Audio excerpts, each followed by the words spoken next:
জানাচ্ছে সংগ্রামী যৌথ মঞ্চ এবং সরকারি কর্মচারী পরিষদের পক্ষ থেকে আমরা স্বাগত জানাচ্ছি এখানে। সাথে আপনারা জানেন যে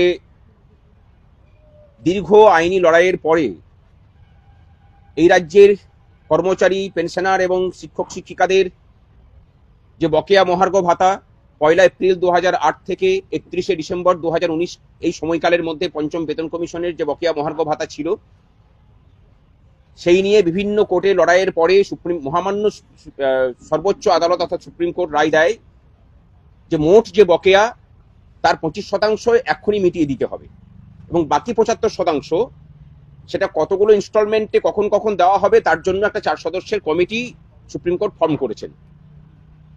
তারা বিচার করবেন এবং তারপরে 6 মার্চের মধ্যে তারা রিপোর্ট দেবেন। 31 মার্চের মধ্যে তার ফার্স্ট ইনস্টলমেন্ট দিতে হবে। এই প্রেক্ষিতে আমরা জানি যে প্রায় 10 লক্ষাধিক কর্মচারী, শিক্ষক এবং পেনশনার আছেন, তাদের প্রত্যেকের হিসেব কষতে গেলে যে পরিমাণ সরকারি তৎপরতার প্রয়োজন, তার অর্থের সংস্থান করার জন্য যে বাজেটে অ্যালোকেশন রাখার প্রয়োজন, দুর্ভাগ্যের বিষয় যে আজকে প্রায় 14 দিন অতিক্রান্ত হয়ে যাওয়ার পরেও সরকারি তরফে আমরা সেরকম কোনো সদিচ্ছা এবং পদক্ষেপ দেখতে পাইনি। তারই প্রতিবাদে আমরা কর্মচারীরা নিজেদের সমস্ত রকম দলীয় ঐক্যের দলীয় পরিচয় ভেঙে শুধুমাত্র বঞ্চিত কর্মচারী এই পরিচয়ে ঐক্যবদ্ধ হয়েছি এবং বাধ্য হচ্ছি, অর্থাৎ সরকার বাধ্য করছেন আমাদেরকে পথে নামতে। এই পথে নামা শুধু নয়, আমরা প্রথমেই বলে রাখি যে সরকারটাকে অচল করার দিকেই কিন্তু কর্মচারীরা যাচ্ছেন। শুধু একটাই কথা বলার, যে কোনো একটা কারখানাতে যদি 100 জন কর্মচারী থাকেন, তার মধ্যে যদি 40 জন স্থায়ী কর্মী হন এবং 60 জন যদি অস্থায়ী কর্মচারী হন, কোম্পানি যদি সেই 40 জন স্থায়ী কর্মচারীকে অর্ধেক বেতনে কাজ করায়, তার সাথে পাল্লা দিয়ে কিন্তু অস্থায়ী কর্মচারীদের বেতনটাও কিন্তু অর্ধেক হয়ে যায় বা তার থেকে আরো কমে যায়। এরই প্রতিফলন আমরা পশ্চিমবঙ্গের বিভিন্ন ডিপার্টমেন্টে শুধু নয়, সর্বক্ষেত্রে দেখতে পাচ্ছি। অর্থাৎ ডিএর এই যে লড়াই, সেই লড়াইটা শুধুমাত্র কর্মচারী পেনশনারদের লড়াই নয়, বরং আপামর পশ্চিমবঙ্গবাসীর লড়াই। এখানে এটাকে মাথায় রেখে আমরা আগামী 26 তারিখ সমস্ত কর্মচারীদের পক্ষ থেকে ধর্মতলায় জমায়েত হয়ে এক মহা মিছিলের ডাক দিচ্ছি এবং সেই মিছিল কালীঘাটের দিকে যাবে। ধর্মতলা থেকে আমরা ডাক দিচ্ছি যে কালীঘাট চলো। অনেকে হয়তো বলতে পারেন যে কালীঘাটের দিকে যাওয়া কেন? আমরা মনে করছি যে সুপ্রিম কোর্ট রায় দিয়ে দেওয়ার পরেও মাননীয় মুখ্যমন্ত্রীর যে বক্তব্য এসেছে যে এখনো পর্যন্ত নাকি এটা আদালতের বিচারাধীন বিষয়, সেটা সাংবিধানিক পদে বসে থাকা কোনো মুখ্যমন্ত্রীর কথা হতে পারে না, সেটা কোনো দলীয় কোনো পদাধিকারীর তার কথা হতে পারে। তা আমরা মনে করছি যে দলীয় পদাধিকারী যেহেতু কালীঘাটে থাকেন, তাই কালীঘাটের দিকে যাওয়াটাই সমীচীন। কারণ তাকে জানানোর প্রয়োজন যে আদালত কিন্তু তার চূড়ান্ত রায় ঘোষণা করেছে, সেখানে আর কোনো কিছু বিষয় বাকি নেই, তাকে মেটাতে বলেছে, এইটাকে কমপ্লাই করতে হবে। এবং আমরা এই 26 তারিখের মধ্যে দিয়ে সরকারকে এটা জানিয়ে দিতে চাই যে সরকারটা তুমি চালাতে পারবে না। যদি প্রয়োজন পড়ে এই যে যুবসাথী সহ বিভিন্ন প্রকল্প চলছে, এই প্রকল্পগুলো কিন্তু ব্যাহত করার দিকে আমরা যাব। কারণ আমরা যদি আমাদের অধিকার ফিরে না পাই, তাহলে এই সরকারের যে পরিষেবা, সেই পরিষেবাগুলোকে ব্যাহত করার জায়গাতেও কিন্তু সরকার আমাদেরকে যেতে বাধ্য করবে। আগামী 26 তারিখ 12:30টার সময় মেট্রো চ্যানেলের কাছে আমাদের জমায়েত হবে এবং সেখান থেকে মিছিল যাবে কালীঘাটের দিকে। বাকিটা বিশ্বজিৎ দা বলবেন, যৌথ মঞ্চের কনভেনার। সেটা সেই দিনে ঠিক হবে পরিস্থিতি দেখে। আমরা তো কালীঘাট চলোর ডাক দিয়েছি। নমস্কার। সংগ্রামী যৌথ মঞ্চের অন্যতম আহ্বায়ক ভাস্কর ঘোষ তিনি বলেছেন যে আমরা রাজ্যের কর্মচারীরা, শিক্ষক মহাশয়গণ, শিক্ষাকর্মী বন্ধুরা, সমস্ত অংশের এই যে রাজ্য কোষাগার থেকে যাদের বেতন হয়, তারা একত্রিত হয়ে আগামী 26 তারিখ 26শে ফেব্রুয়ারি আমরা কালীঘাট চলোর আহ্বান রাখতে বাধ্য হয়েছি। কারণ আপনারা দেখেছেন যে গত 5 তারিখ মহামান্য সুপ্রিম কোর্ট সুনির্দিষ্ট নির্দেশ দিয়েছেন রাজ্য সরকারকে যে 25% ইমিডিয়েট পেমেন্টের জন্য। ইমিডিয়েট মানে অনন্তকাল চলতে পারে না। আবার 25 তারিখেই রাজ্য বাজেট পেশ হয়েছে, সেই বাজেটে সেই কোর্টের নির্দেশ সেটার বিষয়ে একটি কথা উল্লেখ করা হয়নি। রাজ্য সরকারি কর্মচারীদের এই যে এরিয়ার এর বাইরেও এই ষষ্ঠ বেতন কমিশনের হিসাব অনুযায়ী এই মুহূর্তে 40% মহার্ঘ ভাতা বকেয়া। বাজেটের মধ্যে দিয়ে 4% কথা বলেছেন, তাও আবার 1 এপ্রিল 2026 থেকে কার্যকরী হবে। আজকেই দেখেছেন কেরালা সরকার আদেশনামা জারি করেছেন যে কেরালার যে সরকারি কর্মচারী সেখানে 5 বছর অন্তর পে কমিশন হয়, পে কমিটি সেখানে কার্যকরী হয়। সেখানে যে বকেয়া মহার্ঘ ভাতা ছিল আজকেই আদেশনামা জারি করে সবটা বকেয়া যাটুকু ছিল আপ টু ডেট তারা পেন্ডিং সেটাকে ক্লিয়ার করেছেন। আমাদের বক্তব্য রাজ্য সরকারের এটা দায়, এবং পঞ্চম বেতন কমিশন যে কথাটা বলেছিল, যেটা সুপারিশ আকারে করেছিল যে এআইসিপিআই অনুযায়ী, all India consumer price index অনুযায়ী মহার্ঘ ভাতাটা লিগালি এনফোর্সেবল রাইট, তার উপর দাঁড়িয়ে থেকে এই রাজ্যের মাননীয় মুখ্যমন্ত্রী বিভিন্নভাবে কটূক্তি করেছিলেন কর্মচারীদের নিয়ে। আজকে সেটা নতুন করে প্রমাণিত হচ্ছে, কর্মচারীরা যে দাবি নিয়ে লড়াই আন্দোলন করে চলেছেন সেটা হকের দাবি। সেই হকের দাবিতে আমরা ঐক্যবদ্ধভাবেই, আবারও বলছি, আমরা সব সংগঠনের কাছে আহ্বান রাখছি, যারা এই যে সরকারের কাছ থেকে এই অধিকারটাকে ছিনিয়ে নিতে চান, যে অধিকার আমরা অর্জন করেছিলাম, সেই অধিকারের উপর আক্রমণ, সেই অধিকারটাকে ছিনিয়ে নিতে গেলে সমস্ত অংশেরই ঐক্যবদ্ধভাবে রাস্তায় নামা প্রয়োজন। সেই নিরিখেই আগামী 26 তারিখ রাজ্যবাসী দেখবেন, দেশবাসী দেখবেন যে রাজ্য প্রশাসনের অভ্যন্তরে থাকা সমস্ত কর্মচারীরা ঐক্যবদ্ধভাবে কলকাতার রাজপথে তারা এই দাবিতে সোচ্চারিত হচ্ছেন, এবং একইভাবে রাজ্য প্রশাসনের অভ্যন্তরে বিপুল পরিমাণ অস্থায়ী কর্মচারী। সুপ্রিম কোর্টের এখানেও দাঁড়িয়েও তার নির্দেশ দেওয়া আছে যে স্থায়ী পদে অস্থায়ী কর্মচারী নিয়োগ করা যাবে না, আর রাজ্য সরকার ঠিক তার উল্টোটাই করছেন এখানে। ফলে সেই অংশের কর্মচারীদের দাবি নিয়েও আমরা এই 26 তারিখে মিছিলে যুক্ত হচ্ছি। শুধু দক্ষিণবঙ্গের জেলাগুলো কলকাতায় টোকেন আকারে এখানে উপস্থিত হবেন, আর উত্তরবঙ্গে পৃথকভাবে উত্তরবঙ্গের জেলাগুলোতেও ছুটির পর এই মিছিল সংগঠিত হবে। তারাও এই প্রশাসনকে 26 রিপিট করতে চাই না।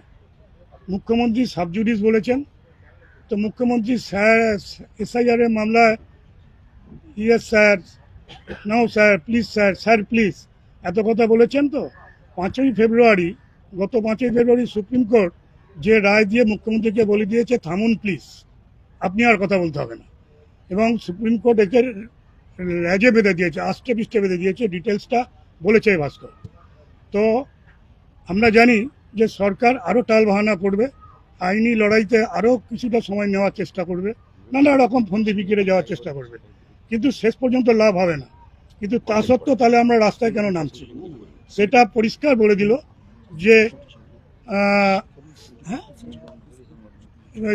আমরা মূল মামলাকারী সংগঠন সরকারি কর্মচারী পরিষদ, আরও দুটো ছিল, এবং সুপ্রিম কোর্টে সংগ্রামী যৌথ মঞ্চও আমাদের সঙ্গে যুক্ত হয়েছেন, এবং সেই স্যাট 2016 সাল থেকে আজ 10 বছর লড়াই করে আসছি। প্রতিটি মুহূর্তে যেন মনে হচ্ছে যে এই সরকার নানান রকম টালবানা করে সময় নষ্ট করে আমরা বোধহয় হতাশায় চলে যাব, কিন্তু প্রত্যেকবার আমরা সেই হার্ডেলগুলোকে অতিক্রম করে এসেছি। উনি বলছেন যে ডিএ মামলা কোনোদিন শেষ হবে না, ডিএ মামলা শেষ হবে, সরকার হয়তো আর কিছু টালবাহানা করবে।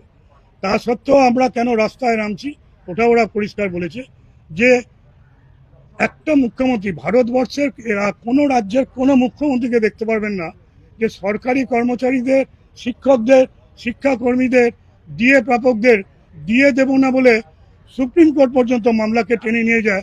ভারতবর্ষের কোনো মুখ্যমন্ত্রীকে দেখতে পাবেন না। বিশ্বজিৎবাবু বললেন কেরালার মুখ্যমন্ত্রী মিটিয়ে দিয়েছেন, এবং ভারতবর্ষে এই যে 58% কেন্দ্রীয় সরকারি মহার্ঘ ভাতা পাচ্ছেন, ভারতবর্ষের প্রায় সব রাজ্যেই, সেটা বিজেপি শাসিত রাজ্য বটেই, অবিজেপি শাসিত রাজ্য বটেই, সেখানে কিন্তু আজকে ডিএ নিয়ে আন্দোলন করতে হয় না, সরকারের বিরুদ্ধে আন্দোলন করতে সুপ্রিম কোর্টে আসতে যায় না। এবং অষ্টম বেতন কমিশন যেমন কেন্দ্রীয় সরকার গঠন করেছেন, আসামে বিজেপি মুখ্যমন্ত্রী ডক্টর হেমন্ত বিশ্ব শর্মা অষ্টম বেতন কমিশন গঠন করে দিয়েছেন চাপে পড়ে। যেহেতু এই যে সপ্তম বেতন কমিশন সরকার বাজেটে বলেছেন, কিংবা যা দিচ্ছেন এটা শুধুমাত্র আইনি লড়াইতেও নয়, রাস্তায় নেমে আন্দোলন হচ্ছে বলে এইটুকুও দিচ্ছেন, নাহলে এইটুকুও উনি দিতেন না। এবং সেই কারণেই আজকে যখন সুপ্রিম কোর্ট রায় দিয়ে দিল, সেই রায়ের পর বাজেট অ্যালোকেশন নেই, কিংবা আমি একটা কমিটি করে দিয়েছি তারা ফোরম্যান কমিটির সঙ্গে কথা বলবে, এগুলো টিকবে না।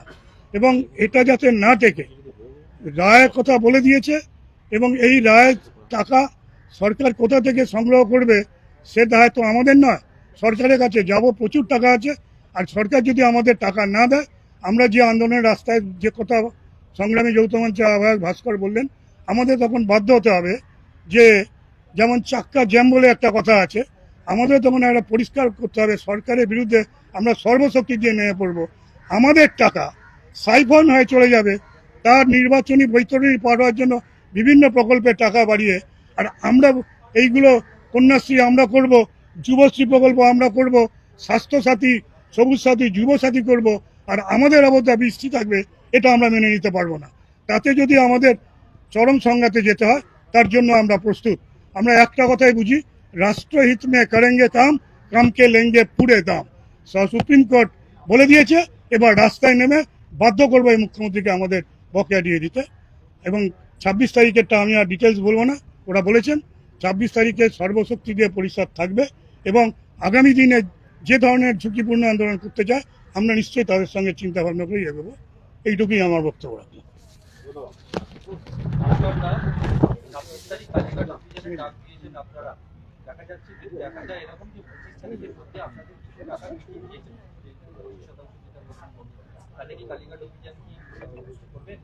না, সেটা তো আগে মিটিয়ে দিক, তারপর আমরা ভাবনা চিন্তা করব। কারণ আমরা আগে থেকে কমিট করতে পারি না, কারণ আন্দোলন হয় বাস্তবতার উপর ভিত্তি করে।